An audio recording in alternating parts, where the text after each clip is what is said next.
Welcome to the Winged Wheel Podcast. Here to talk all things hockey are your hosts, Brad Crisco, Ryan Hanna, and Evan Lobsinger.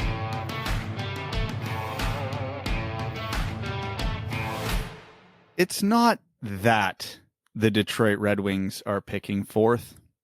It's not that a team that had 17 wins in 71 games doesn't qualify for a top 3 spot. It doesn't even matter that the league's anti-tanking lottery doesn't prevent tanking even in the slightest. It's that Alexis Lafreniere is going to a playoff team. And I don't care about the semantics of it's technically not the playoffs. You are playing a best of series to advance towards the Stanley Cup. It's the playoffs. The fact that I can sit here and definitively say there is 0% chance the Detroit Red Wings, the worst team in the NHL in probably the last 20 years, cannot get Alexis Lafreniere, but the Pittsburgh Penguins, Toronto Maple Leafs, and Edmonton Oilers can. That is the crux of it. That is the reason I am as angry as I am. That is the reason I spouted off on Twitter last night about the NHL and their jokes. Listen, I'm not going to sit on a high horse and pretend I wouldn't have been angry if the Detroit Red Wings picked fourth and say the Ottawa Senators picked first. I'd have been salty. I'd have not liked it. I'd have still complained about the regular stupid draft lottery. But a playoff team. Yeah, our reaction was good. I don't know how I was so far ahead of you guys on the stream. It's good. I don't know. Your illegal stream was better than us watching on Sportsnet somehow. Yeah, I don't know what was going on, but I tried my best not to ruin it, but I honestly couldn't. I couldn't keep it in. Did you see the remix video Adam made? Yeah, I did. I couldn't keep it in. Like, this is not the chaos I signed up for. Look.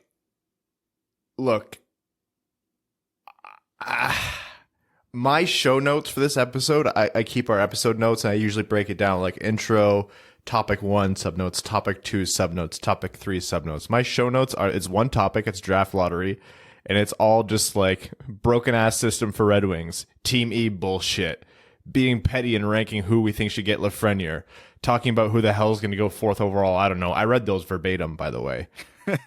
And then I wrote a million Patreon questions. That's going to be the whole show. We're recording this a day early. We would have done it last night, but I had about 12 and a half gallons of beer to drink. Evan, I think, collapsed along screaming when the placeholder pick came up. And Brad just sprinted in a straight line, and we had to wait for him to circumnavigate the globe once before getting back to his house. It's 96 minutes. This is our first emergency pod in a while, because we didn't even do it for Yzerman because we couldn't. We had to wait until Sunday. Emergency, we bumped it up a day. It's not like we went way out of our way to do this. And I'm glad, honestly. I'm happy we didn't record last night when like emotions were at like an all-time high and forming cognitive thoughts was a problem. And it would have just been a pure emotional episode. The 24-hour sense has given it time to settle, to digest, to fully take emotion out of it and comprehend what just happened. And that 24 hours has allowed me to realize it's even dumber than I originally thought. So it's going to make for better content. I have more reasons than I originally thought as to why this is stupid and how this ruins hockey for everybody, except for like 8 teams. It's farcical. It's absurd. It's the NHL shitting all over itself, and they deserve it. The only good thing to come of all of this is it encourages Brad to expand his vocabulary, to find more ways to call the NHL stupid. So for that, we thank you. Because that might be the first time anyone's uttered the word farcical in this podcast. And I would not have bet that it would have been you. Here we are. Like I said, I can go on coherent angry rants tonight, which would not have happened last night. You said it perfectly, Brad. Like, we're not gonna bullshit here. Like we would have been pissed off if and when the Red Wings picked fourth, and like LA or Ottawa or New Jersey or whoever picked first. Like that would have been the case, of course. We're Red Wings fans. This is the worst team in a long time. Everything that Brad just said is right. But at the end of the day, we would have our issue would have been with the system that was broken inherently, and that we knew about coming into this. But the fact that the league's contrived solution, which is so obviously now, like they manufactured a situation where it wasn't one individual play-in team. Like none of those placeholder teams existed in a vacuum or on their own. They were all lumped together, right? Because they weren't assigned to one team. So by default, the two best lottery odds were Ottawa at 25% to get Lafreniere, cumulative between their picks and San Jose's. And then all of the 8 placeholder teams had a 24.5% chance. And then Detroit at 18.5%. So the league didn't even go back to what the norm was. And that's been something that's been thrown at us. They're like, oh, but this is what it's been all year. No, it wasn't, because those were supposed to be 8 individual teams. If Team E was Columbus or Winnipeg or whoever, then great, they win. And it's a bullshit system still. I still think it's stupid that they can jump that high and that there's 3 different draws and the Red Wings get bumped to fourth. But whatever. No, they created a pool, and now the NHL gets a second lottery. They get the ratings for it. And, the Chicagos and the Montreals and all these teams that are likely to lose, they still get to pump the hell out of them to market them because they're now in the second lottery, and Lafreniere is probably going to go there, and the NHL is winning. I'm not saying it's rigged. That's literally not what I'm saying. I'm saying the NHL is not upset about the situation they created where the 24.5% chance, which is by all rights the exact same as the best odds that the Senators had, which was lucky that was even the case. They're not upset about that. They're not upset about that. And they're thrilled about the ratings, despite the fact that they made a sacrifice to long-term parity in the game for short-term gain, which they could have had if they did the early June draft. Not even under the lottery system that was brought up before, where it was, of course, egregiously beneficial to Detroit. They could have adjusted that, still done that lottery early, and done the draft early, and their ratings still would have been through the roof. Because people just want to watch any sports right now. It doesn't need to be, oh, we made a game show out of the NHL draft lottery, and now Lafreniere's going to a team that might win the freaking cup this year. So I'm going to diverge a little bit from how awful the lottery system is, because we're going to get there. What I want to touch on before everybody who's not a fan of the Red Wings listening tunes out. If you are in a position of going, oh, it's not that bad, you're being dramatic. Like, I know we are, but we have every right to be. This ruins the play-in round. This taints what should be an exciting round of playoff hockey to get into the air quotations playoffs, because our team's going to want to win now. Because no matter what, there's going to be an air of, are the Montreals and Chicagos of the world going to tank in a playoff series to get a 12.5% chance at Lafreniere? They won't. I know they won't. No self-respecting hockey player is going to go on the ice and tank. Not the players. Not the players. And it won't happen. And I think it would be way too obvious if Carey Price came down with a mysterious injury like 2 weeks before the playoffs. I don't think anybody would buy that.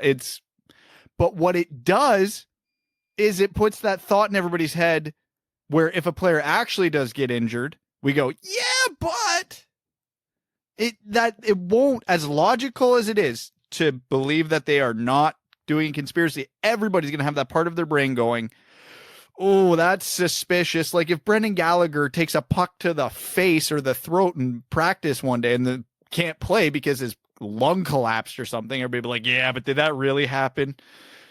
It taints it. And then for us, I can't enjoy half the series in the play-in round. I'm stupid excited to watch hockey. I've been talking about this for months. I think the play-in round's stupid, but I'm going to enjoy the hell out of it.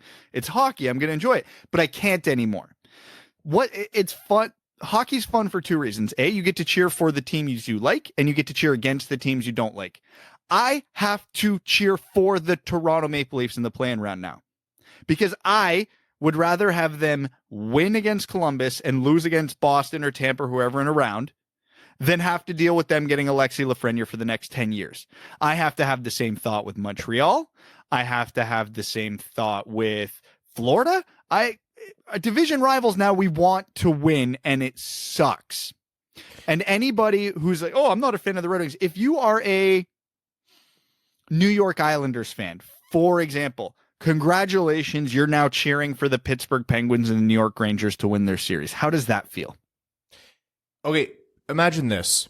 Because I'm still back on my point where people are saying there was no disproportionate advantage to the play-in teams, because you still do get a lot of that. Not really from Red Wings fans, obviously. There's a whole lot of bias going on there. I call it common sense, but agree to disagree if you do. Fans of other teams have always come at us and say the play-in round is an extra series that you have to win. So is it really a concerted advantage, or is it the last 12 games of the season being played out? The obvious answer to that is no, it's a freaking playoff series and they're calling it something else, but still. If you're a play-in team, which do you choose? You don't get to do these, you don't get shoehorned into these playoffs like you're Chicago or Montreal. You don't get shoehorned into these playoffs, and you have at best a 6% chance of winning the draft lottery, and at worst, I think it's 1% chance, and it goes up in like 0.5 increments for the most part. That's what the last 8 teams are. So like 2.5% chance is the one that won the draft lottery, for example. Would you prefer that, or would you prefer to be in the play-in and then you get a 24.5% chance at having a 12.5% chance in the next lottery? I think this is like the first time I've ever really agreed with Brian Burke. Did you see what his quote was? I pulled it up here because I was going back through some of the stuff that came out. And he was quoted as saying, "Tonight, it should have been the 7 teams that are not in the play-in round. Give the teams that need the most help the best players. I think this result is nothing short of a disgrace." End quote. He's right. And that's just going back to the fundamental lottery, because getting back to Ryan's point about the play-in team, what did we say 3 weeks ago on this podcast? If we were the Montreal Canadiens, we would have rather have been in the draft lottery than to get trounced by Pittsburgh in the first round. That was when they had normal lottery odds, which were less than 12.5%. It was less than half of that. Yeah, and now, of course, they're going to have incentive to want that as a fan base. Again, I'm not saying the players are going to tank this at all. Most of these guys know that anybody in the bottom 6 is like, yeah, if we get Lafreniere, I lose my job because he's taking my spot. So, of course, they're not going to do that. But it's staggering. So, I want to get to another point too, because obviously my 2 most liked tweets of all time came out last night. Sorry, Mika. By the way, 3,000 Twitter notifications over the last 24 hours. I can't even. My phone. I love you guys so much, and I am so sorry. I know I'm normally pretty good at responding to my replies, but yeah, there was 0 chance I was going to get to all of them, and I love you guys for that. But so one other thing I want to get to before we get too far down some other rabbit holes is one of the things all the detractors who were coming after me on Twitter for last night was, oh, the Red Wings tanked. You guys don't deserve this. No team has ever been this bad, this honestly, as the 2019-20 Detroit Red Wings. They made the playoffs for 25 straight years. And even for the last couple years, to the dismay of Red Wings fans who could see the bottom falling out of this very soon and said, you know what, let's just start the rebuild now and get over with it. The Red Wings held on as long as they possibly could, trading, giving up draft picks for barely passable NHLers at the deadline, extending aging vets who were very obviously not that good anymore to awful contracts just to keep the playoff streak going. And then the first year they missed the playoffs, still tried, just didn't get there. And then obviously as the Darren Helms, Luke Glendennings, Justin Abdelkaders of the world aged, as the Pavel Datsyuks, Henrik Zetterbergs retired, they just got bad. It happens. And then you can say they tanked this year. Well, Danny DeKeyser got knocked out for this season in the first month. Anthony Mantha, arguably their best player behind Jonathan Bernier this year, missed 20 games.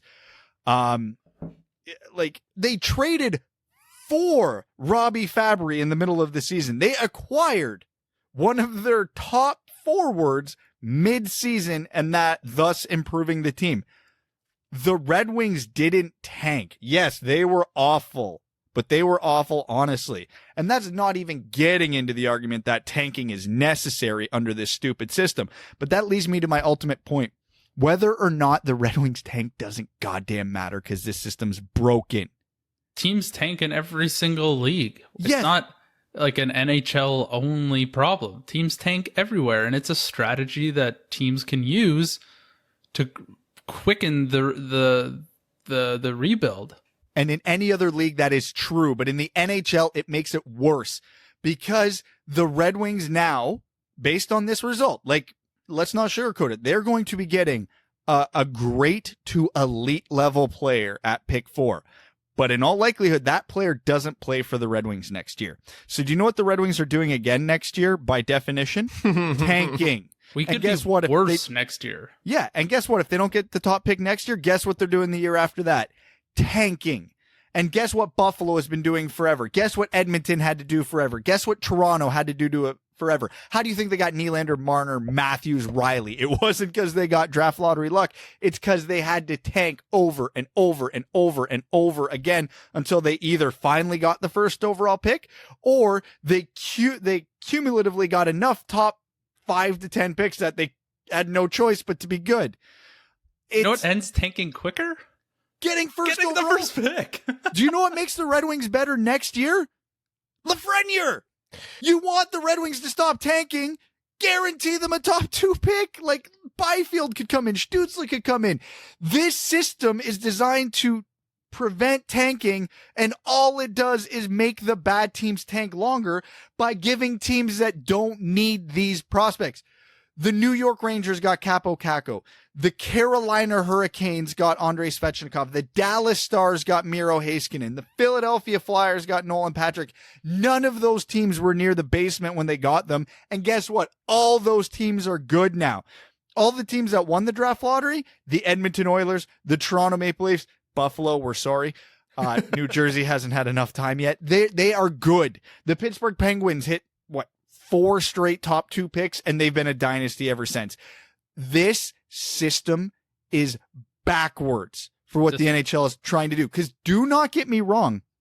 If you can find a system, and I don't have the answer here, but if you can find a system that actively prevents tanking, I'd be for it. Because, yeah, I don't want to see what happened in 2015 where Buffalo and Arizona are playing each other and the fans are cheering against their own team. That is bad for hockey. But until you fix it, I know the gold plan is the ultimate answer here, but that's way too radical for the NHL, as much sense as it makes.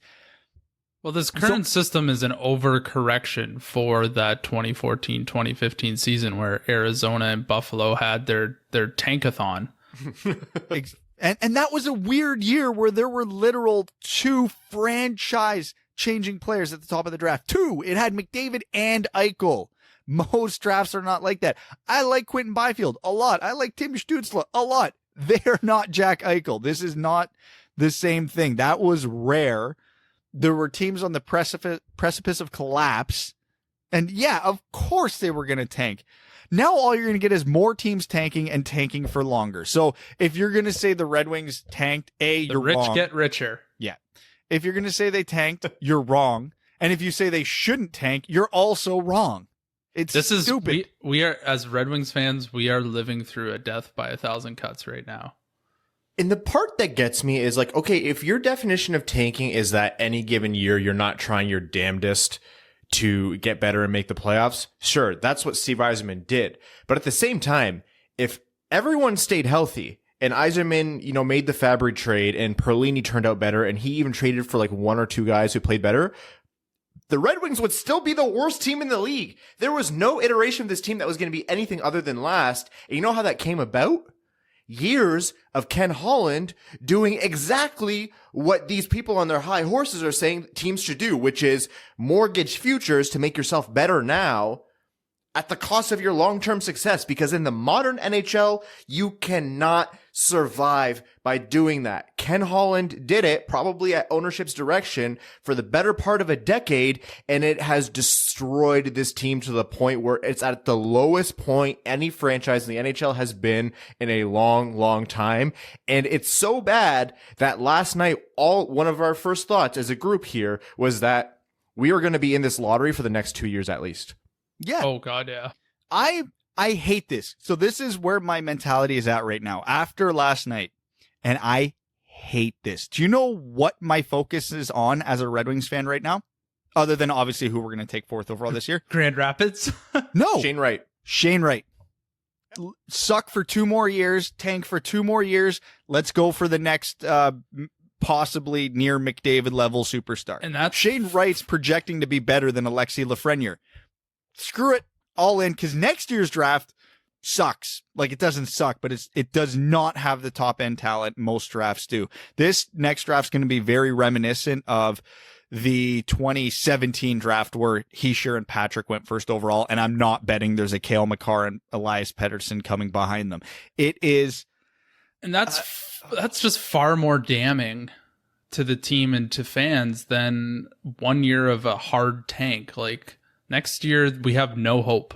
I know that sounds so dramatic, but it's true. We aren't getting, like, okay, imagine last night we get first or second. We are ecstatic for Detroit's next season because both those players are most likely on the roster, and we have something to look forward to. And that leads to all the ticket sales and the buildings getting excited again. Like, we have genuine excitement. But now, unless an absolute miracle happens that we hit on guys this round or this year that come out of nowhere, or somebody makes the team out of camp, or some of our other prospects make it from years past that we weren't really expecting, like, we're getting essentially the same iteration of the Red Wings that we had this year. And who's going to want to go to those games? Who's going to want to buy jerseys? Who's going to want to do anything other than listen to 3 schmucks cry on a podcast? And obviously we're being a bit over dramatic. I am excited to watch Philip Zadina and Mo Seider and Michael Rasmussen next year, but I know the pain's not over. And that's the problem, is we're going to have the conversation all year of, with the exception of maybe Zadina, should they even be there? Because that Steve Yzerman made it very clear this year he did not want his top prospects anywhere near this dumpster fire, because Hirose, Rasmussen, Cholowski, Veleno, Seider, I could keep going on the list, spent almost the entire season in Grand Rapids. And there's no way you can justify saying that at least 2 or 3 of those guys shouldn't have been in the lineup over vets in Detroit. But they didn't want them anywhere near this team. Zadina started in Grand Rapids until he played so well the Red Wings didn't have a choice. This system is broken and it needs to be fixed. And it's going to keep compounding the problem, because do you know, I'm sitting here talking as a Red Wings fan in this draft lottery. Do you know who else is going to be a dumpster fire next year? Ottawa. If I'm Ottawa, I'm still, happy to have 2 picks in the top 5. That was because it could have been better. That was because their GM made a bold trade and it worked out. Like, that happens. That Ottawa should have been rewarded. They're still in the top 3, so yeah, that's a silver lining for them. Yeah, and it helps, but it's not 1 or 2. It's not Alexis Lafreniere. It's not a franchise changer for them. Anaheim got no help here. New Jersey got no help here. Buffalo got no help here. You think any of those teams are going to be good next year? No. But do you know who might get substantially better next year? Pittsburgh, Toronto, or Edmonton. I think for me, there's just a bit too much randomness involved in a draft, or in a league's draft, where the draft has such influence on the direction of a team. Like, the best way to build your team, exactly. Like, the best way to rebuild your team is through the draft. It's very, very difficult to construct a team with UFAs. So the amount of randomness needs to be drastically reduced, because the whole point is to get the bad teams out of the bottom and create parity. At no point should the future success of your franchise be this heavily predicated on luck. Exactly. Because you can't go in, because, there's 2 arguments that I'm seeing over and over again that are driving me nuts. The Colorado Avalanche went from last to 4th and got Cale Makar. In 1983, when teams didn't scout Europe, the Red Wings got Steve Yzerman at number 4 because the scouting department was the GM's uncle named Bill hacking darts at a junior game and said, yeah, this guy looks all right. It's, okay, 1, go back and look at that 2017 draft where the Avs got Cale Makar. You redraft that, you're not getting a Cale Makar level player at 4 anymore because the top 3 is Pettersson, Makar, and Heiskanen. Yeah. So we would get at 4, which is a great player. But do you know what Nico Hischier doesn't do? And as the Devils have proven, he doesn't change your franchise. He's not a franchise changer. So you can't blame teams picking poorly, no matter the circumstance, on why a good player went later than he should. You always have to assume the draft's going to go from 1 to 200 in the exact order it should, because scouting gets better and better over time. I'm aware that's not going to happen, and I'm aware there's a lot of guesswork to scouting. But you have to assume that until proven otherwise 5 years down the road. Because don't get me wrong, I'm sitting here, I know the Red Wings are getting a great player at 4. We've been saying for 10 months, this is a great draft to be guaranteed a top 4 pick. Well, it's like you buy a brand new car, you've lived through with your beater for how many years, and you're so happy about it, and then all of a sudden your neighbor pulls up with a brand new Porsche. Yeah. It's like, well, I want the Porsche. You guys work at the same place. Yeah. You're pulling up with a Porsche. And you've been working there longer. Yeah, but this guy was employee of the month for 6 months in a row, and he gets the Porsche. That's not fair. They give him lunch hours, and you get fucking 5 minutes to. Yeah, and I'm eating crayons in the staff room. I've seen a couple things, and eventually we will move on to stuff that's not just all of us pouring our hearts out. I've seen a couple things. One of them is that Red Wings fans are only upset because Lafreniere, or because a playoff or play-in team, depending on how much of a bootlicker you want to be, won first overall. But okay, yeah. The Red Wings are already coming into a shitty situation. Any sensible Red Wings team, of course we're mad. We need it more than them. The Red Wings, any sensible Red Wings fans would have told you, yeah, the math says we're going to be picking 4th today, and we're preemptively pissed about it. That doesn't mean we can't have hope, but we sure hope it doesn't turn into a situation where it's like cutting us, rubbing salt in the wound, and then kicking us in the same wound. That's what it was yesterday. So yeah, they can be mad, and this does compound that anger. And even though we've talked about this ad nauseum before the draft, because everything we've said now is not the first time we've said it on this podcast, or to our relatives, or on Twitter, or to passersby in the street. No, it's not. But it's made worse and brought to the surface again by the absolute pants on head idiocy that happened yesterday. Secondly, the argument of Red Wings fans have had 25 years of success. They don't deserve first overall. 25 years of success laid on the foundation of the Red Wings drafting and developing nearly every single superstar that was on their team. They drafted the second best defenseman of all time in the later rounds. They drafted one of the most talented puck handlers of all time in round 6 or 7. Henrik Zetterberg was a 7th round pick, was it? I can't remember. Something after 5. The best pick they had was Steve Yzerman at 4. That was the core of that franchise over those years. Yeah, you can point to 2002 and look at the year they bought that team. Okay, first of all, a lot of those guys that they bought were aging. The only real, this guy was playing at the top of his game was Dominik Hasek at the time. But still, okay, count 2002. The Red Wings earned their success all of those years. They were a model franchise. So how are you more mad at the Red Wings than Buffalo, who's letting Jack Eichel waste away over there? Or Edmonton, where Connor McDavid has won one playoff series. One single playoff series, the best player on the planet since Sidney Crosby stepped on the ice. Has won one playoff series. Where Jack Hughes sucked last year in New Jersey, playing next to another first overall pick. But people are mad at Red Wings fans? I'm sorry, man. I'm biased. I know this is a biased take.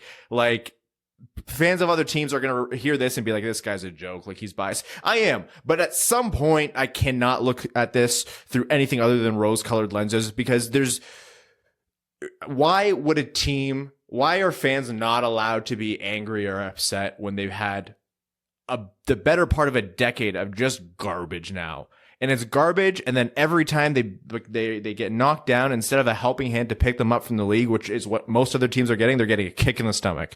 I'm done. I'm sorry. And Red Wings fans, under this draft lottery format, have legitimately the most reason to be angry, because no team over the last 4 draft lotteries since this system has been implemented has fallen more spots than the Detroit Red Wings. 9 out of a possible 12. They have fallen back 9 spots when the max they could have fallen back was 12. In 2017, they went from 6 to 9. That one's a little wonky because only 2 teams behind them dropped behind them, but the NHL shoehorned Vegas in front of them as well. So they fell 3 spots to 9th. In 2018, they fell 2 spots from 4 to 6. Hey, we got Filip Zadina. We got lucky to get Filip Zadina. Don't think the NHL has anything to do with that. In 2019, praise be, we only fell 1 spot just to go the next year and fall back 3. It is insanity that a team that bad for that long can fall backwards every year. So even if you're like, hey, the NHL doesn't need to help you. Fair enough. Could you ask them to stop hurting us then? Yeah, I think I would have been like pretty more okay with everything if the teams who needed the first overall pick got it. So let's say Ottawa got it. Literally anyone else. When I thought Buffalo it was going to be LA, it. I was like, yeah, fine, give it to LA. Who cares? Yeah, like if there was none of these playing teams in the top 3, I think I'd be completely fine. Like if it was Ottawa, if it was LA, if it was Buffalo, like I honestly wouldn't have cared because I pretty much already knew there was a coin flip to get 4th. But when you see the list of teams that can get this pick and the teams in that list who should be good for the better part of the next 5+ years, that's kind of where the rage and the pain starts to settle in. Over the last 4 NHL draft lotteries, in every single one of them, a team outside the bottom 10 has won one of the top 3 lottery spots. Broken so system. We are literally gifting nearly good teams, because if a team just misses the playoffs, that means they're literally almost playoff caliber. We are giving them the benefit. Rich get richer.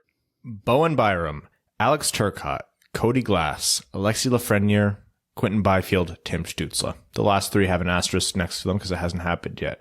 But those are all of the players drafted within the range that Detroit would have been in at the based on the position they were in at the end of the season, that they got bounced out of due to this lottery system. No, they weren't cheated out of them, but the system should have never put them in this situation. All of this compounded by the fact that now a team that is playing for the Stanley Cup is going to win Alexis Lafreniere. If they won pick 2, this rage would be quartered for this episode and we'd already be on other stuff. We would already be well into talking about who the Red Wings could pick at 4th overall. Oh, I'd still be angry. I would still be angry, but this isn't the first time we've talked about this. The NHL, again, has created a situation where they felt that they've had to desperately salvage buzz and excitement at the expense of the 7 teams that needed this the most, and at the expense of long-term parity. Instead of parity, now they have parity. Ha ha ha. Thank you. I am very proud of that line. But yeah, well, it is what it is. The NHL is the guy pretending to give money to a homeless man to take a picture and put it on social media. All right.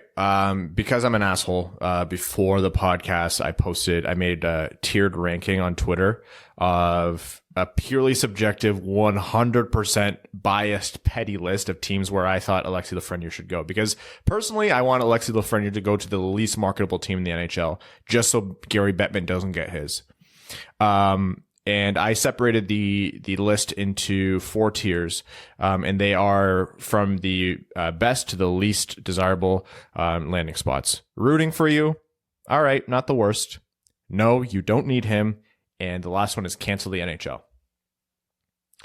So of the 16 teams in rooting for you, I had Arizona, Winnipeg, Minnesota, and Nashville, who I kind of think I should have changed to Columbus.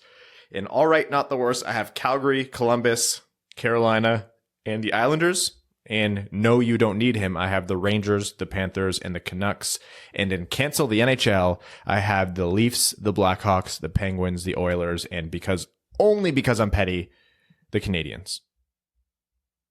Well, obviously the Leafs, the Canadians belong in cancel the NHL because they're in our division. Chicago and Pittsburgh for obvious reasons.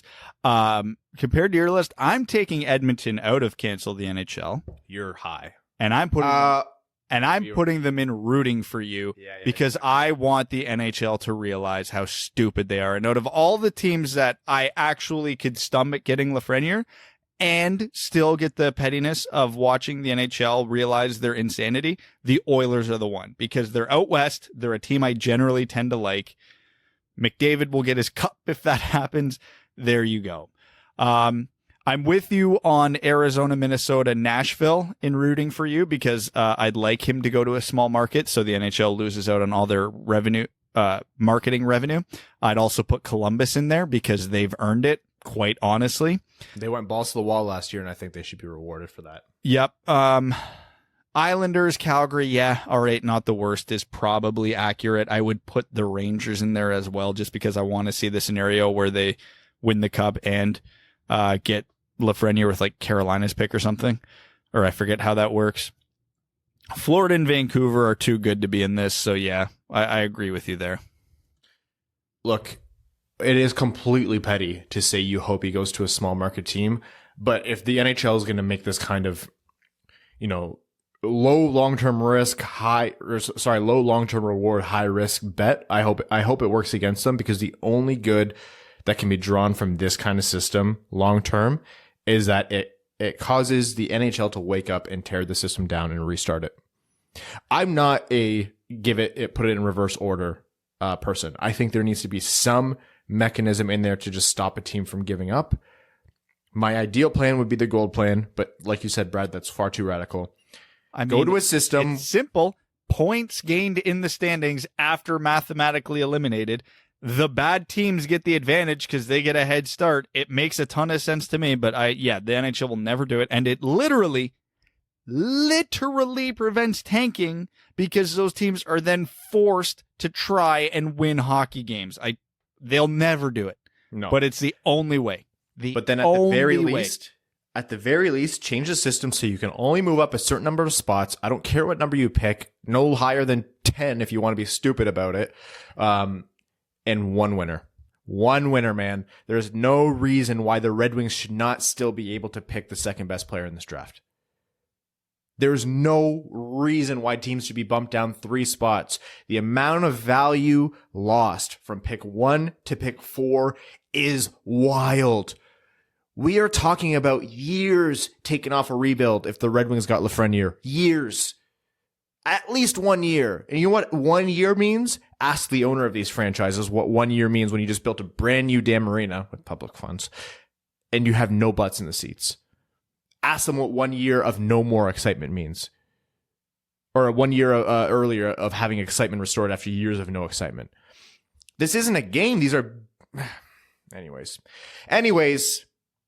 there's going to be plenty to be said about this. The Patreon comments are going to elaborate more. That's far from all of our thoughts on it, but maybe let's move on to the 4th overall pick, which after all of that, you might be thinking, well, you guys are going to hate this pick. No, the Red Wings, this is the least bad year ever to pick 4th overall. The Red Wings are going to have a swath of players whoever they pick by all rights should be the Red Wings' best prospect, and that is including Zadina and Mo Seider. And they can go in a lot of different directions here, and even the talking heads like us can't complain because there are so many good options to pick from. Oh, we can complain, but yeah, no, there's so many good, and there's so many galaxy brain scenarios out there about how the Red Wings could end up with Byfield and Stützle, but some of them actually make a little bit of sense. So that's still very much on the table. But general consensus is the top 3 will be Lafreniere, Byfield, Stützle.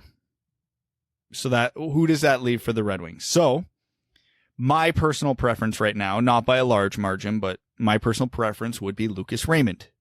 The Mitch Marner-like, just internationally dominant, already playing in the top Swedish men's league winger. Just creative, high scoring, high assists. I mean, unbelievable East-West player. Not bad off the rush. Go look at his first goal against Russia.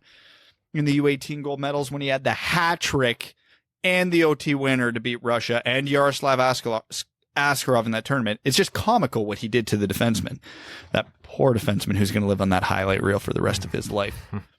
And again, to me, Lucas Raymond not only, and let me say this because a lot of people are like, well, why do you have Raymond ahead of Drysdale or Rossi or this? I think he's a better player than them. Am I fully positive of that? No, of course not. If anybody was ever positive of that, they'd be the number one scout in the NHL for the team that's willing to pay him the most. But in my opinion, Lucas Raymond is the best player available at number 4. And it just so happens that I think he's the type of player the Red Wings have the biggest need for, because they lack an elite playmaker to get Mantha and Zadina and company the puck. Larkin's good at it, but that's not his specialty either. So I'm very big on Lucas Raymond. And if you're going to sit here and tell me, I don't want Lucas Raymond, I want Marco Rossi. Oh, I could absolutely see that argument. The elite two-way, high energy, highly competitive, high motor, creative centerman who can score, set up plays, and still be responsible, because he's always billed as a two-way player. And I hate that immediately makes people think, oh, well, he's not like elite offensively. No, that's wrong. Rossi is elite offensively. He's an overager for this draft. He's an 0-1 birthday, but he put up cartoonish numbers in the OHL this year. He was like 2.14 points per game and led the entire CHL in scoring. Just ridiculous. So he's 5'9", but he doesn't play like he's 5'9". And I should mention that Lucas Raymond is only like an inch or two taller, but also doesn't play like he's that small. So those two are top of my mind for pick 4. Then you have Jamie Drysdale, the unbelievably gifted skater, who has offensive upside, defensive upside, can play any situation, play it well. Also undersized, so he's only 5'11". I have him at 6 on my personal rankings, not because of positional or anything. I just think he's the 6th best player in the draft. I could hear an argument for him. I think Drysdale plays the position that the Red Wings least need in their farm system, because they have Hronek, Seider, Tuomisto already coming up on the right side. But if you'd be like, yeah, well, none of them are as good as Drysdale will be, and he'll be the number 1 guy on the right side, cool. I'll hear that argument. Not what I would do, but I absolutely understand it. And hey, they tried playing Hronek on the left side, so maybe that's a plan. If they pick anybody beyond that, I think I would say I have mild disappointment with the pick, no matter how much I like Alex Holtz and Cole Perfetti and Anton Lundell, if they want to Kotkaniemi this, or even Askarov. I wouldn't hate those players. I wouldn't like him at that pick. And if they pick Jake Sanderson, I might actually melt down. But yeah, those are the 3 that I'm personally looking at pick 4 is Raymond, Rossi, Drysdale, in that order. Yeah, and other guys that are going to be in play here, we have there's usually every draft high-end players who get phased out because they are over-scouted and people just fixate on the players they like the most. And we are extraordinarily guilty of that. We try to get better about it every year, and then we get slapped in the face with the Moritz Seider at 6 overall, about like 20 picks earlier than he should have been taken, or presumably should have been taken. So I think the player suffering the most from that in the rankings this year is Cole Perfetti. And that is something that we should and will work to correct in terms of at least exposure to the kind of player that he is, because there has been at least one source so far who's saying that he is bona fide the 4th overall pick to Detroit, both because of where the consensus rankings have him internally in the NHL and because of his connection to Detroit with Saginaw, who apparently we forgot to mention that Chris Osgood is a part owner of Saginaw, is it? I did not know that. Evan, can you look that up quickly while we... I vaguely remember former Red Wing being a part owner, but I forgot that it was Ozzy. Anyways, Cole Perfetti is another player who we will go back over, and I have done almost nothing since yesterday besides watch Lucas Raymond and Cole Perfetti highlights. But he is another one who's in play for the Red Wings and who would be a more than viable pick for 4th overall and a more than viable option for a guy who could possibly end up being one of the best players in the draft. Yes, Chris Osgood is Yeah, they're part of the ownership group. Sorry, I was just reading this article because, of course, they put what position they got at the very, very end.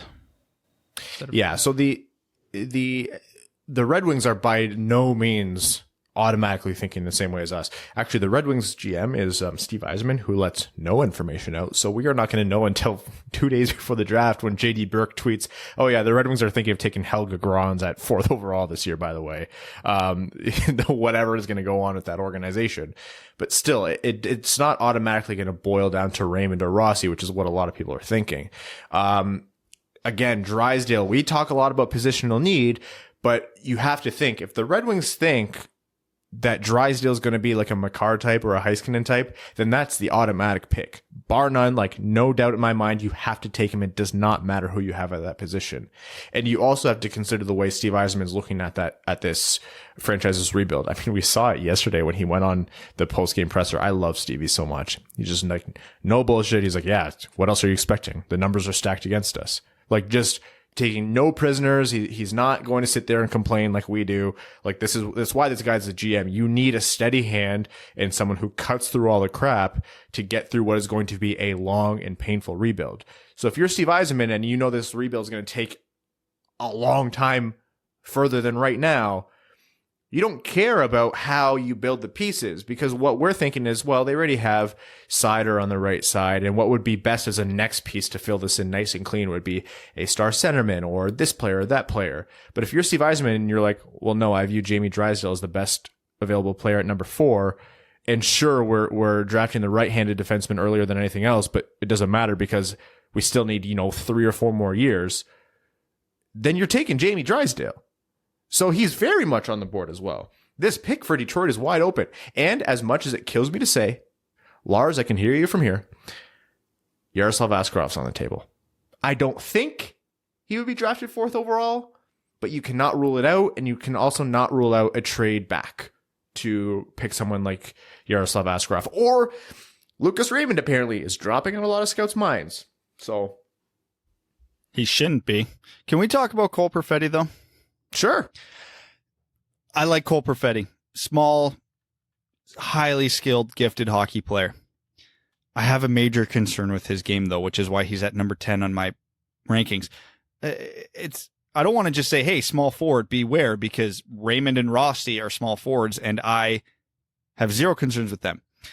The number one thing I've personally noticed over the years of players who dominate junior but struggle to make it in the NHL is pace of play.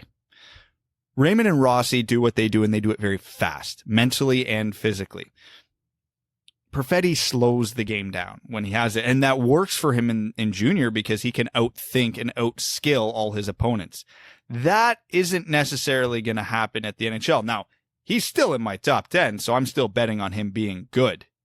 But I think out of every projected top 10 pick, he has the biggest asterisk next to him for risk. So as much as I would love to sit here and say I'd be comfortable with taking him at 4, I don't know that I would be. I'm all for swinging for the home run, but I think you got a few more easier home runs to hit with less chance of it turning into a pop-out. So, I mean, I get it. I absolutely see what people are seeing, but I also think that it's easy to overlook the fact. And Perfetti is one of the few prospects this week I've had the benefit of watching live. And I was super curious to see if what I was watching on TV held up when I was actually in the building, because I was at one of the games when Saginaw came to Kitchener. No, Kitchener locked him down. He got nothing going in the offensive zone for the exact reasons I was talking about. And admittedly, Kitchener had one of the stronger defenses in the OHL, but do you know what's better than Kitchener's defense? Any NHL defense. So, again, not going to get on my Kirby Doc soapbox with Perfetti like I did last year, but it is, man, when I see, he's a lock at number 4, pump the brakes there. So the counter arguments that I read to Perfetti, because my general notion, Brad, was the same. Watching Perfetti, I'm like, yeah, the dude's highly skilled and his hockey sense cannot be questioned. His playmaking and his finishing abilities are fantastic, but it just feels like the snail's pace. And, I think a lot of it is him slowing the game down, which is a supreme talent for a player to have. There are players at the NHL level to do that. But I also saw from him like the lack of, when he needed it, the ability to get away from checks or get away from the defender. Wasn't excelling at that. So, you take yourself out of the play a lot of the time, unless, of course, you're so skilled that you can overcome that by making the play before that happens, which is a thing, which is what Cole Perfetti is apparently touted to be able to do. Not only that, his coaches and his teammates and his general manager all said things like, A, yeah, he slows the game down to his pace intentionally. B, he makes the right decision early on, so he doesn't allow the play to collapse in around him. And C, they say he's not exactly advanced physically. You look at someone like Quinton Byfield, who's massive. The guy is advanced physically. He's beyond his years. Cole Perfetti's the opposite, apparently, according to these guys. They say he still has a lot of physical growth to do, and that skating is part of that. So this is a guy where if you can work on his skating and his edge work and his, short bursts of agility and breakaway, like ability to break away from checks, then you have someone, you fill out one asset or one aspect of their game, and then you have someone who should have gone in the top 3. And that's the thing. You want to hedge your bet on that if that's your read on it. I mean, unless you're the Arizona Coyotes, you haven't done a physical with this guy, so you don't know whether that's the case because you haven't done a combine with him. But that's something that the Red Wings are going to try to figure out if they're drafting him 4th overall. Because truly, you add give Cole Perfetti Lucas Raymond's skating abilities. Where does he rank for you? Probably still just a hair behind Lucas Raymond. But not that far. Again, just because Raymond, to me, like I said, he's got everything you want in a small winger. He does everything, and not that Perfetti can't.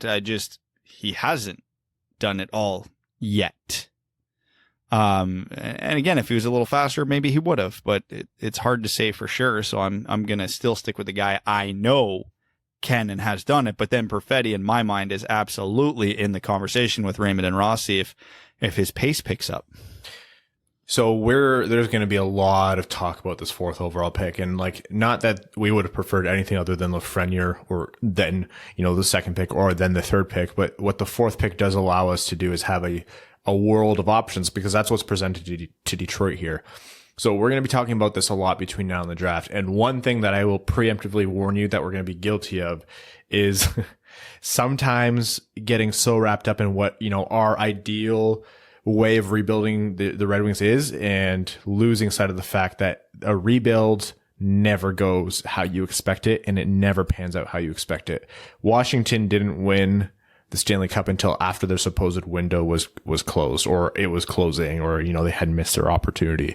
And the same thing goes for rebuilds. So, we might be thinking, oh, the Red Wings decor. And I tweeted this today. I said the Red Wings decor isn't fantastic, but it's in a relatively good place with Hronek and Seider and, Cholowski if he works out, and Tuomisto and Johansson and McIsaac and, all of these guys. I'm like, that's actually not terrible. And I think the holes up front are way more important to fill. But like I mentioned before, this rebuild's going to be long. And Yzerman's likely take here is he wants the player who can be the surprise best player of the draft. He wants who he thinks is best. So isn't that Marco Rossi?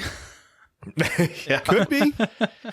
And Marco Rossi playing for Ottawa, an area that Steve Yzerman spent a lot of his life in. I'm sure he has a lot of familiarity with him too. He probably has a lot of connections there. And frick, if you want Steve Yzerman's prototypical player, a center who plays both ends of the zone at a near elite level, who works his damn ass off every shift, come on. It's like Marco Rossi was made to be drafted by Steve Yzerman. I mean, Raymond kind of fits that description too, but Rossi, is the extreme end of it. You want to hear this galaxy brain best case scenario that was floating around on Twitter last night for the Red Wings that actually kind of makes a little bit of sense. So if you're the Ottawa Senators and you have the 3rd and 5th pick, what's your ideal scenario? Probably getting an elite forward and an elite defenseman. Since the only likely elite defenseman in this draft is Jamie Drysdale, you probably want to get Jamie Drysdale with one of those 2 picks. But you look at the Red Wings defense and go, I'm not sure he's going to get past 4th. as much as you like Tim Stützle and Quentin Byfield, do you take Jamie Drysdale at 3? If the Ottawa Senators have Stützle, Raymond, and Rossi all pretty closely ranked, why wouldn't you take the defenseman at 3 so Detroit can't get him? Detroit takes Stützle, let's say, if Byfield goes second, and then you're sitting there at 5 and you still get Raymond or Rossi. You get your 2 positions that you wanted. Detroit benefits a bit because Stützle or Byfield falls to 4. Both teams win. It's out there, but it's not the craziest theory I've heard. That's really the best case scenario, is a player to fall. Yeah, if anybody other than Byfield or Stützle goes 2 or 3, the Red Wings are happy. It's a no-brainer. This whole rant and manic depression has been we can throw it out the window. Out the window. I mean, I still would have preferred Lafreniere, but that's whatever. We've already done that this episode. We are going to talk in future episodes about trade options. We are in both directions, and we are going to talk in future episodes about, everything surrounding the wackier things that could happen. So if we don't address that this episode and we don't, answer all the Patreon comments about that, know that we will get to it. Okay. So the last, maybe one of the last things here before we get to this swath of Patreon comments is, what are the chances that, as the order stands right now with no trades, someone like, say, LA picks someone who's not Byfield or Stützle, second or third? LA, I think it's slim to none, because even though their biggest positional need is on defense, I mean, Quentin Byfield and Tim Stützle are pretty damn good. I'd say Ottawa, I'd give it a 25% chance, because the Drysdale theory actually does make a lot of sense in my mind, but without knowing how they rank Stützle, Byfield, Raymond, Rossi, it's just guesswork. I think the top 3 are locked, but we've seen it before with Seth Jones, with Philip Zadina, that anything can frickin' happen on draft day. So if anyone out of the 2-3 spot isn't Stützle or Byfield, we win. So please God. I think there is a small chance that LA will be looking at Drysdale. I think they would be more likely to say, hey, Detroit, trade us, pick whatever and your first for pick 2, rather than just taking Drysdale right straight out, because I think, the gap between 2 and 3 and then the field behind them is too significant to just give up that value. But like Evan said, we've seen people do stupider things. This is the only trade proposal I'm going to put forward here before putting the trade conversation for a future episode. Pick 2 for pick 4 and pick 32. Do you do that if you're Detroit, or do you do that if you're LA? Pick 4 and 32 for 2? Yeah. If I'm Detroit, I don't do that. I don't think this year. I think Detroit will get someone elite with 4, and I think there'll be some pretty good players sitting around at 32. I've been torn about that all day, and I think I land where you guys do, because 32 has the potential this year for like another Veleno type situation where a first round, it happens every year where a first round pick drops, or a first round value drops. It always happens. And whether they pan out to be a first round player, well, that depends on that draft year overall. But again, this is a very talented draft year. But I don't know if you view Quentin Byfield as if your assessment of Quentin Byfield is he is a superstar centerman who's being overscouted and undervalued. Is he this year's Jack Eichel? He's not. We knew who Jack Eichel was going into his draft year. We knew what McDavid and Eichel were. That was not a surprise to anyone. They panned out exactly as they were expected. But if you view Quentin Byfield or Tim Stützle, like as well, because I know he might be consensus even higher than Byfield now.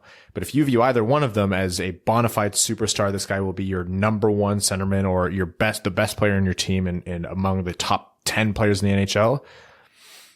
Maybe you had your bets with a 32nd pick and a 4th pick. I don't know. I would not be mad at that. I could not possibly be angry if that was the trade that was made.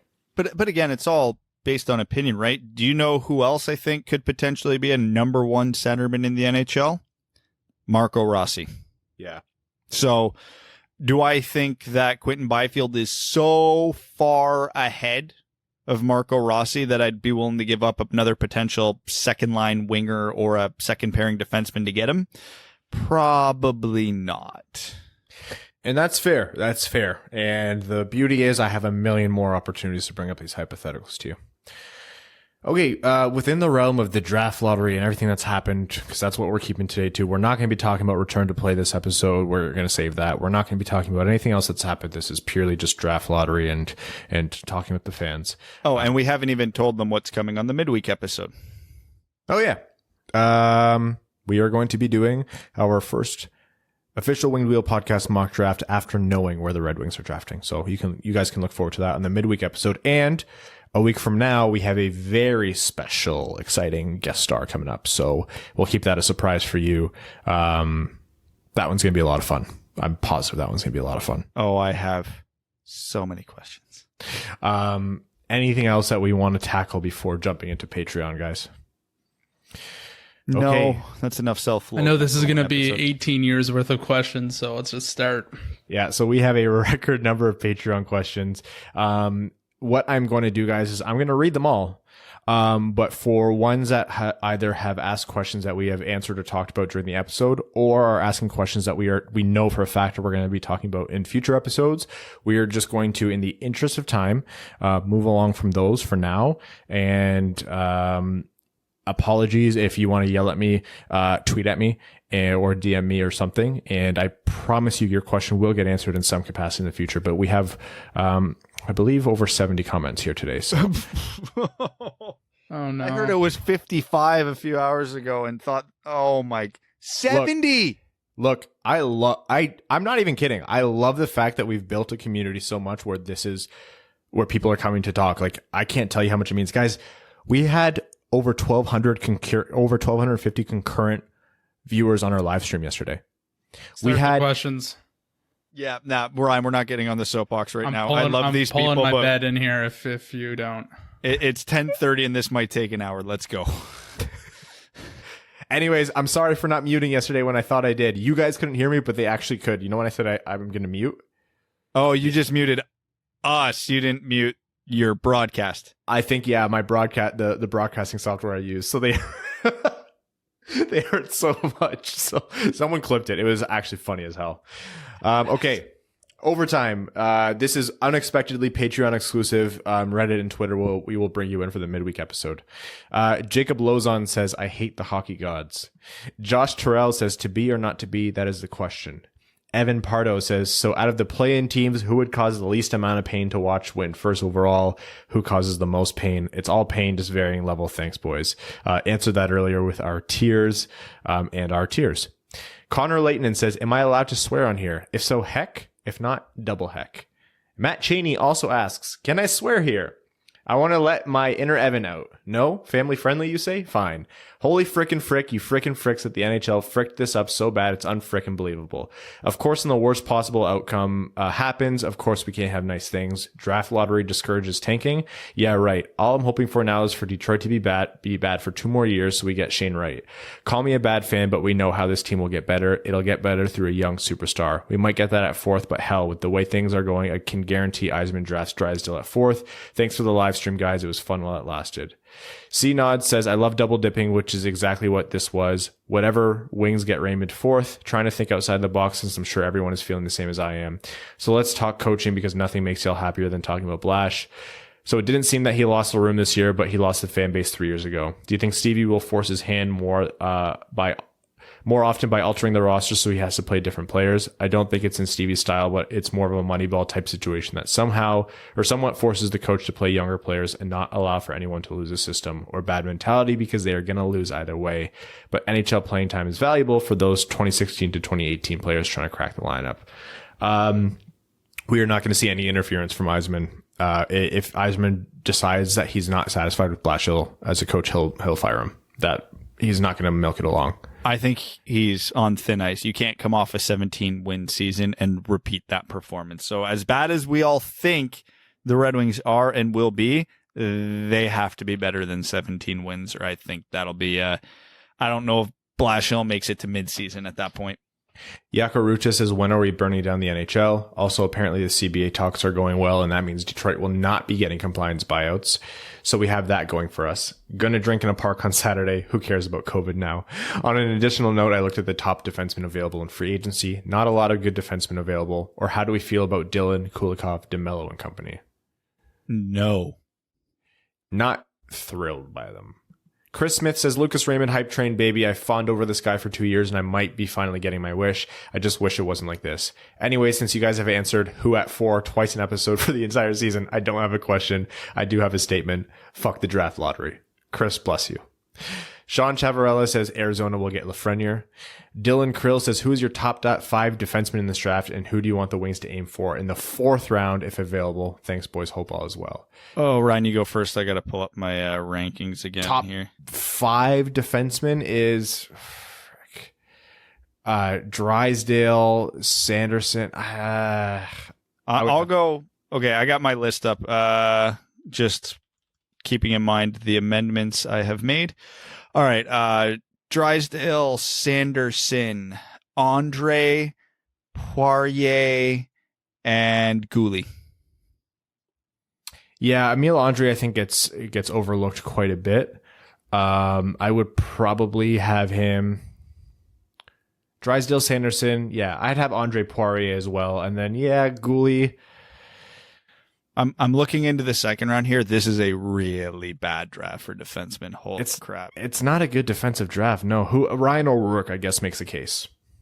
Maybe O'Rourke over Goulet. Okay. That's why you got to get your defensemen early, guys. And the good forwards will fall.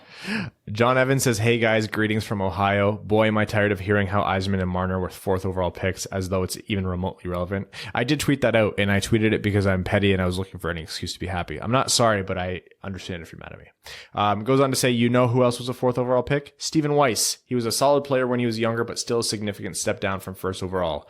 Other notes or 4th overall picks include Griffin Reinhart, Adam Larson, Zherdev, Pitkinen, and if any of those have you asking who, that's exactly my point. I'm hopeful something good will come of this, but let's stop acting like Marner and Yzerman were rules. They were exceptions. Nick Hill says the NHL got what they wanted. A playoff team is getting Lafreniere, while the worst NHL team in decades picks 4th. All that there is to do now is to keep a positive mindset and remember that Stevie Y was a 4th overall pick. The juxtaposition is amazing. Mark says, I don't know about you guys, but I'm rooting for coronavirus. If there's a massive outbreak in the 1st round causing the league to shut down before the 8 first-round losers can be determined, does everyone move up a spot or do they redo the lottery? No, the answer to this is that the NHL will take the 8th to 15th worst win percentages at the time of the stoppage of the season, and they will be the ones entered into the Lafreniere lottery with the same 1 in 8 odds. If it seems contrived, it's because it is. And reminding us that Yzerman was a 4th overall pick just infuriates me even more, Ryan. Don't try ruining my night of rage drinking. I have had this plan since the lottery was announced. Look, man, I was a lot of beers deep when I tweeted that out. RC Tendy says, excuse my profanity, but what in the blatant furk is this shit? I mean, we all knew this is how it was going to end up after we saw the lottery proposal. The NHL is the most poorly ran professional league by a long shot.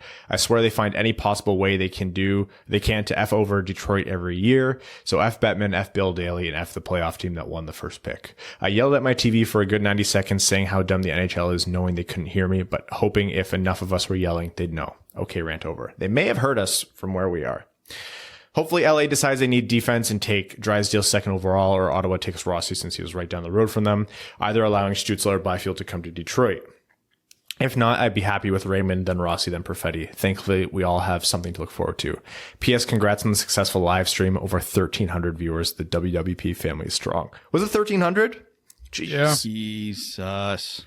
Misery loves company. Caffeine Overflow, who I believe is a new patron, says, first time commenting as a patron. Sorry, it has to be now. Broke out the good bourbon because I need something to be happy about while also trying to forget about what happened. Until my Blackhawks fan fiance reminds me that they have a better chance at both the cup and number 1 overall than we do. Wow, I'm sorry you have to call off your marriage, but I'm glad you did find us, your new family. On to the question now. How much of a chance do you think we have of getting Stützle at number 4 now that we know the order? Number 1 will obviously take Lafreniere, but since LA is in need of a defenseman, do you think there's a chance they take Drysdale over Byfield? Drysdale and Byfield falls to Ottawa at 3. I'm going to call it a 1% chance.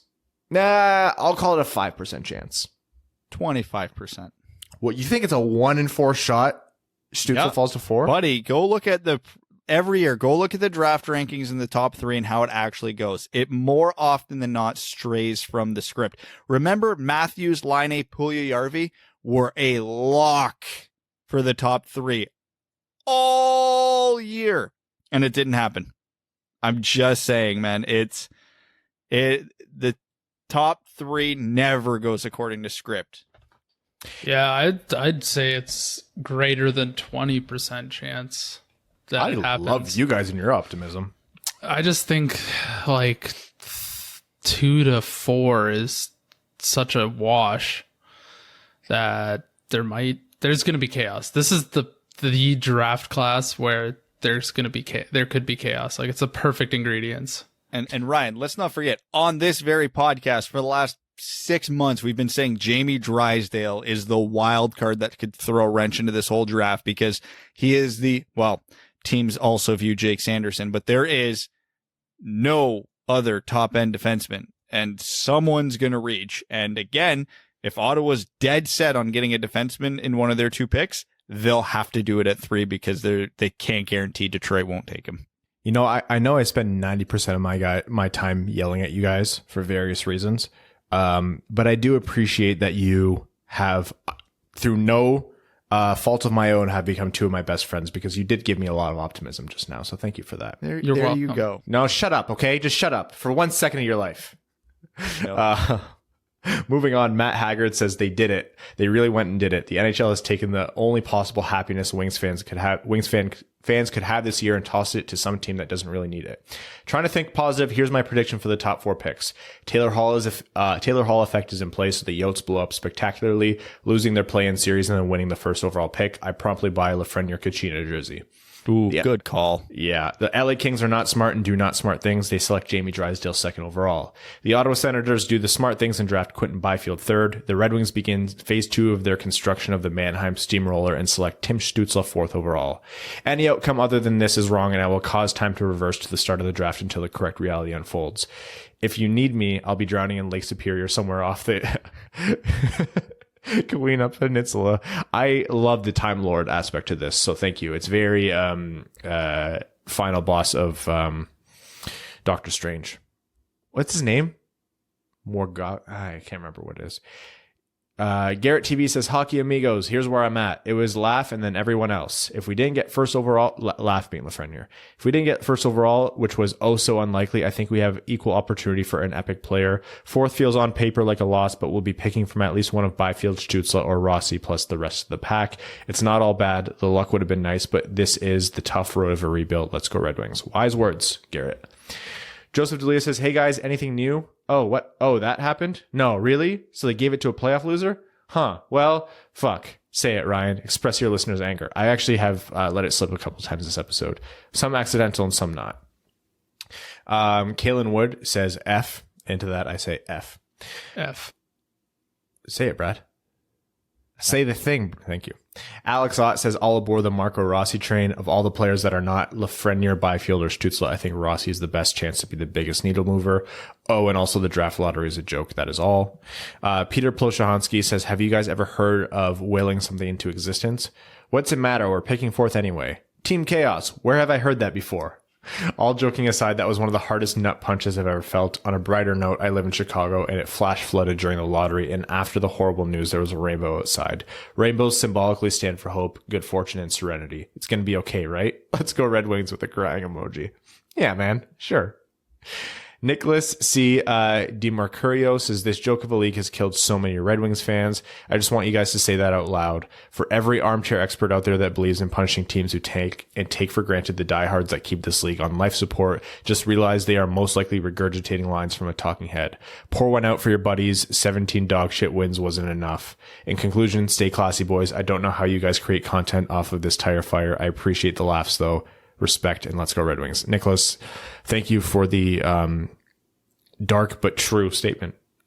Darren Helm Stan Club says, I'm drunk, no helm talk, not tonight. Liz B says, even though this is what I expected, I'm still pissed off. We have to deal with that dumpster fire of a season, and the payoff is the 4th pick. Football and baseball don't do draft lotteries, so why does the NHL? How are awful teams supposed to get better when the teams that don't suck nearly as much keep getting these top 3 picks? This makes no sense. And a play-in team? Really? It just had to be a play-in team. Now I want teams like Pittsburgh. Now I have to want teams like Pittsburgh and Chicago to win because I don't want them getting Lafreniere. Any team out west that isn't Chicago is a preferred spot. If it has to be in the east, I'd be fine with Columbus, either New York team or Carolina.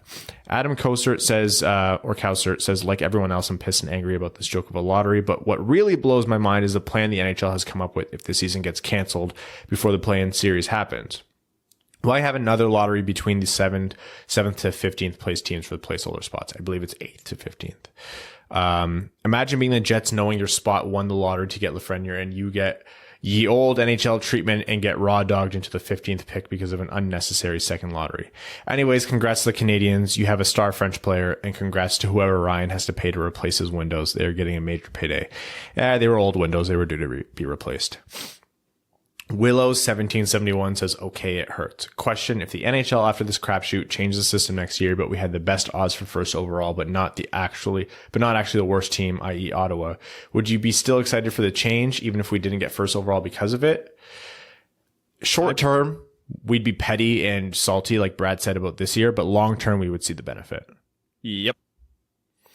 I know I'd be thrilled because maybe we could finally see a shift to a fair system that allows teams to return to form faster. Thanks for the continued content and congrats on hitting 1K stream attendees. Stay fresh, cheese bags. Joe Caboose 119Z Falzone says, we're going to win next year's lottery in a weak draft year that will take us to Minnesota Wild mediocrity for 10 years and waste Larkin's career. But I'll be reassured the following year after missing right and picking 6 by all the teams telling us that, hey, at least we finally got a lottery win. Vincent Saladino says, I was pretty upset when I saw the Wings fall to 4, but it was the most likely outcome, so I brushed it off. Then a placeholder team wins Lafreniere? What the actual fuck was that? You cannot convince me that this lottery was not rigged. I just don't understand why the NHL hates the Wings. I don't think this lottery was rigged at all. I think this is just a good old case of plain and simple stupidity. Matt McKay says, how can the NHL think this style of draft is good for the sport? I figured the Wings were going to get 4th, but come on, a placeholder team getting the first overall pick? This league is a joke. Cameron Brown says, I hope that Pittsburgh wins, that Edmonton wins, that the Leafs win, that Chicago wins. Please let the NHL's own plan provide conspiracy theories and jokes and satire, because that's what this league is. There is zero, nil, zilch, nada integrity in this outcome. I hope this comes back to bite the NHL in the ass so hard. I've come back to hockey recently, and since Colorado had their own worst team of the cap era, and even though they're a hated rival, I feel like I would have called bullshit about them getting 4th overall after that season. This is not how you maintain parity. This is not how you maintain fair and honest play. This is not how you run a top-tier sports league. If reverse standings is such a terrible idea, why does the NFL, the largest sports entity in North America, if not the world, get away with it? Rant done. P.S. I'm the biggest fan of the Wings pick at number 4, best player of the draft. Advanced Water says 2 out of 10. The NHL's writing is sloppy. The plot is thrown together and predictable. Oh wow, a mystery team is getting first overall. No one saw that coming. I hope the playoffs don't happen so the NHL has to sit in their filth and scramble to come up with an equally dumb idea and wonder why most Americans don't consider hockey a major sport. James Phoenix, all the way from Australia, says, well, that was quite something, and this draft played out exactly as we all thought and suspected it would. Detroit being mathematically placed in its most likely position at 4, and then the top pick going to a rather fortunate play-in team contending for the Cup. My interest is now what LA do at number 2 and how that could affect us. Do you think they go BPA and buy Fielder Stützle, noting their prospect depth in that area, or do you think they trade down to 3 or 4 for Drysdale/Sanderson, given their need for blue liners and gain an asset in the process? I'm all in for Marco Rossi at this point. We answer that, and we will talk about that more. It's also quite likely that I'm unconscious by this point, trying to crawl into my own shoe after consuming the best part of a bottle of Glenfiddich 15-year special scotch malt after that shit show. Cheers, lads. The Bettman effect. Check on James. Darren Helms Stan Club Stan, which is Rowan, you've outdone yourself. Good day, Duds. As official podcast owner, I would like you to read the following statement on behalf of ownership to the listeners. We don't have any words, and we know you don't want to hear them. We understand your anger, your frustration, your sadness, everything you're feeling. We get it. This isn't the ending we imagined, and certainly not the one we wanted. Thank you for being there the entire way. Jersey time. Rank the following completely randomly selected jerseys: Sudbury Wolves, Mannheim, Frölunda, Ottawa 67s, Erie Otters, Saginaw, Djurgården, is that how you say it? Djurgården, and USN TDP. Stay fresh cheese bags, or stay mad, or stay sad, or whatever. I don't care. I'm not the cops. That's Rob, who I assume has lowered his life expectancy this episode by raising his blood pressure to previously unreached highs. Okay, so Erie is very clearly the bottom there. Yeah. Ottawa, Frölunda, and they're definitely near the top. What were the other teams again? Ottawa 67s, are great. Sudbury, Mannheim, Saginaw, Djurgården. Saginaw second from the bottom, just ahead of Erie. Djurgården third from the bottom. I'll put Sudbury in the middle. Yeah, but Ottawa and Frölunda are reigning supreme here. And the USN TDP is middle of the pack. They're all right. I just hate the ads on European jerseys. Djurgården kind of have their crest is, their logo is a crest, which is boring, but they have the St. Louis Blues slanted striping going on, which I kind of all right. They didn't do it as well as the Blues did it. Why are there fireworks in my neighborhood? It's not a holiday. It's not even close. They're fans of Team E. Linda Hull says, so anyone want to take bets now that the mystery TBD team ends up being the loser of the Pens Habs series? It sucks we fell to fourth, but I was prepared for that. I was not prepared for team TBD to win, but we should have known when they interviewed Lafreniere before the results. And can we talk about how bad the lottery show really was? What was the point of having the GMs and first responders on video feed when they didn't show the reactions? So stupid. Eric Eckstein says the winning lottery team is going to be Montreal the Rangers. That's just how this works. Also, one of the most frustrating things is seeing people on Twitter say, it's the Red Wings. They've won a bunch of cups. Who cares if they get firked? Or they deserved it for putting out such a bad team. They don't understand the complaints. Is the idiocy of the draft lottery. A team's past success shouldn't matter when discussing getting screwed by lottery balls. Lonnie Zone says, it occurs to me that every team probably feels screwed by the lottery if being pushed back 3 spots is the likeliest outcome. If it was Montreal's lottery ball that took the top spot, but they don't win the pick, they'll feel screwed.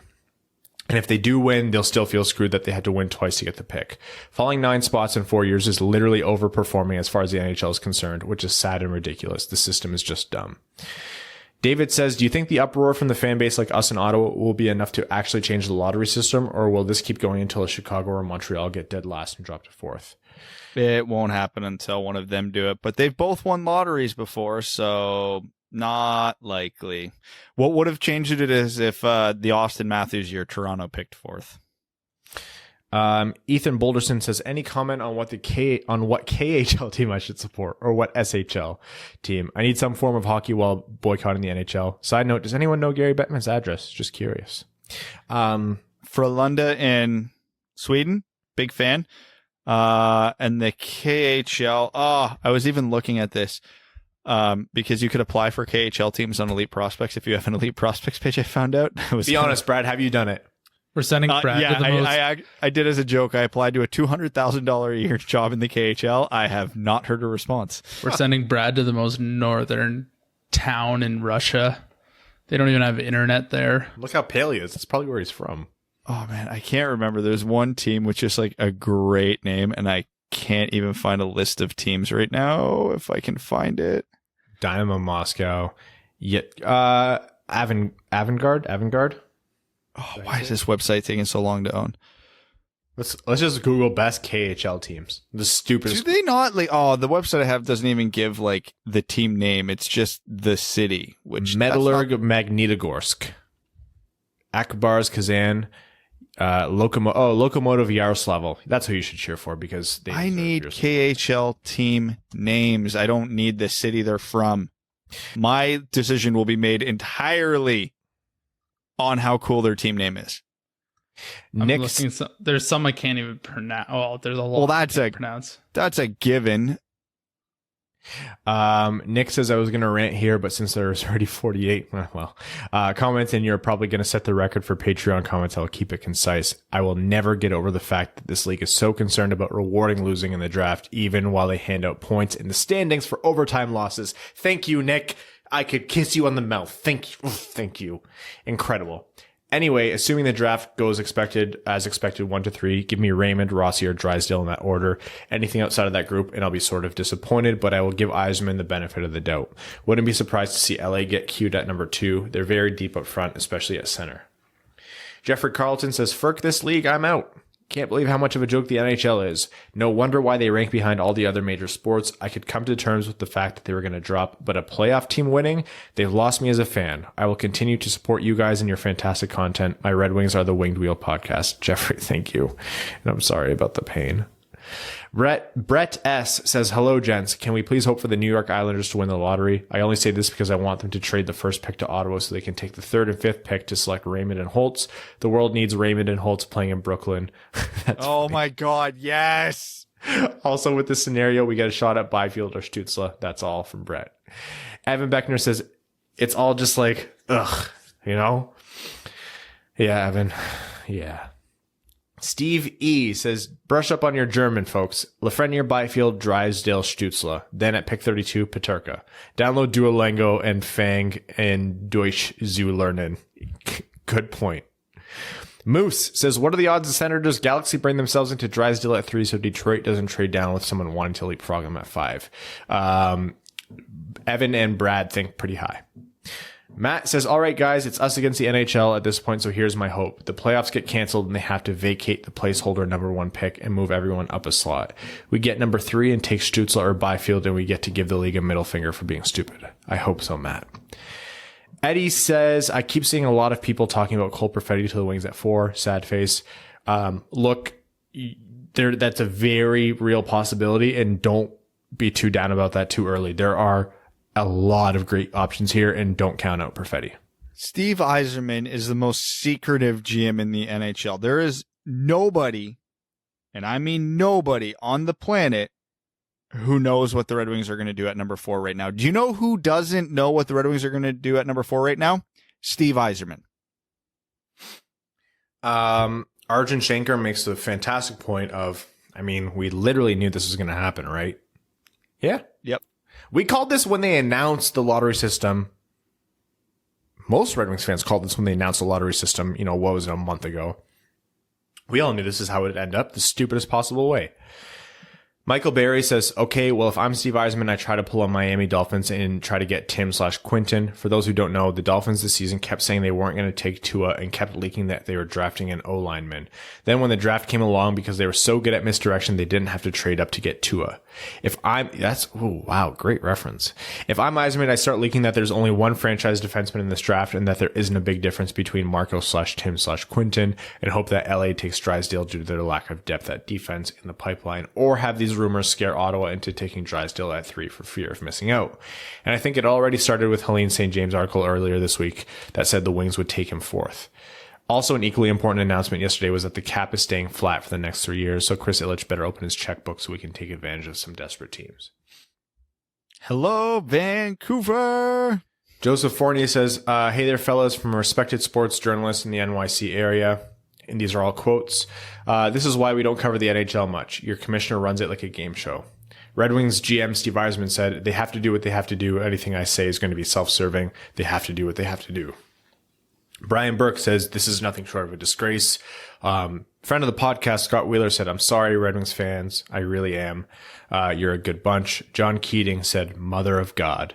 Anywho, Steve Yzerman will take either Perfetti or Rossi, calling it right now. Bet on it. If I'm wrong, I'll cancel my subscriptions to Pornhub, Barely Legal, Upskirt Jerk, and Better Homes and Gardens to become a name-level sponsor here. Mark my words. You fellas deserve it anyways for continuing to record twice a week during this darkest timeline. For all the shit we've put you through and for the 60-plus comments you just read out. Stay fresh, cheese bags. Stephen Clary says, "So the NHL doesn't want teams to tank, yet we're going to have 16 teams tanking for that 1 in 8 chance at the number 1 pick. This league, man, can't get out of its own damn way. Cheers all. It's going to be a lot of drinking until the Wings are back on the ice in Czech's calendar. We're going to need a bigger kick." Just Your Average Teej says, "Hey guys, I know we're all sad about not getting the first pick, but I did watch a video of a guy showing that a team hasn't won a cup with the first overall pick on the team since Kane came into the league. It makes me feel a little bit better. Hopefully Stevie built a great team down south with non-first overall picks. Hopefully we can get some solid talent with our later rounds. It's all in the scouts now, but we'd still love to see Raymond, Veleno, Zadina line as a second line, or you can even put Stützle there instead of Raymond if you want that. Either way, stay fresh cheese bags and always trust the eyes are playing. We're going to need blind optimism for a while to come. Okay, hold on. Wait, what? Did you say no team has won a cup with a first overall pick since 2010? Since Kane came into the league. Maybe he... Did I miss all those Crosby and Ovechkin cups? Am I misremembering that? Oh, yeah. For 3 years in three of the last 4 years. Why did I believe that? Why did I believe that as I read it? The captain of those teams was a first overall pick. Did they mean like the first cup they won? Maybe, yeah, it didn't happen for a long time until Kane was what they meant. Yeah, so maybe the other way around because, nope, Pittsburgh in 09, the year before. Yeah, don't trick me, Teej. And finally, Drunky the Dwarf says, I'm probably too late. No, you're not. Hey, man, we're reading these all. We love you guys. Says, but this is the worst collective mental breakdown I've seen from a fan base. I see a mock draft. We're going for defensemen, and I'm super annoyed there aren't enough edibles in the world to stop the disappointment. Keep calm and watch golf, I guess. I really hope Eisman works with the fourth overall player and teaches him a lot with a personal connection. From a fourth to fourth perspective, it makes him great. We're now super fans of the fourth overall pick, whoever he is. Thanks, guys, and take care. All right, guys. We've just concluded or are starting some of the most stressful times as a Red Wings fan base, but do not forget that the fourth overall pick is going to be a fantastic pick. We are going to be with you this entire time to talk to you about what is the option, what the options are for Detroit at number 4, what the options are for Detroit at number 32 and all their other picks. We have mock drafts coming up. We have incredible interviews coming up. We have our expanded mock drafts with Max and Prashanth coming up. We have a lot of great, fun content for you coming out. Hopefully the world, please, it's not looking so great in some parts of the world, but hopefully the world starts opening up a little bit more so we can do some more things in terms of sending stuff to you guys. We're here to commiserate. We're here to be upset and pissed off with you, and that's not going away, but can't say thank you enough for the support you guys have shown. Over 1,300 concurrent viewers on the stream yesterday. I think there's almost 9,000 views on that video now. Thank you to all of our new listeners, all of our new followers. We love you all. The content moving forward will be a little bit more structured than today. Today was kind of a special episode.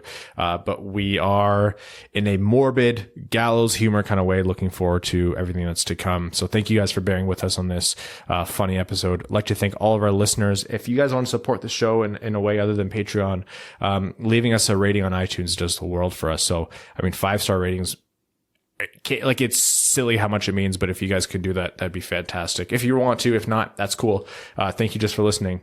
I'd like to thank all of our patrons, our name level sponsors, the septic tank of that bitch, Carol Baskins, Greach, Jeremiah Dobo, Jake Kiefer, Bye Felicia, Drunky the Dwarf, Brad Smith, Andrew Bohan, Scott Martin, Jacob Turner, Matt McKay, Brandon M, Matthew M. Rice, Luke Johnson, Clayton Van Dyken, Kaylin Wood, Hassam Al-Qassem, Arjun Shankar, who messaged me soon after and said, shit's fucked, huh? Yeah. Charlie Elkins, Hannah Lee, Chris Ripley, Alex Ott, Chris Frank, Connor Leighton, Danny Jr., Matthew Keeler, Simon Anderson, Antonio Gracias, John Evans, K-Waz, and Stan Olsen. Thank you guys. We love you. We'll get through this together, I think. Thanks for tuning in to the Winged Wheel Podcast. Be sure to check out wingedwheelpodcast.com, where you can subscribe to the show on iTunes, Spotify, or wherever you get your podcasts. You'll also find links to other ways to support the show, such as Patreon, official podcast apparel, and more. And don't forget to follow the show on Twitter at Winged Wheel Pod. And of course, the hosts at Brad Crisco, at Ryan Hanna WWP, and at Hockey Town Evan.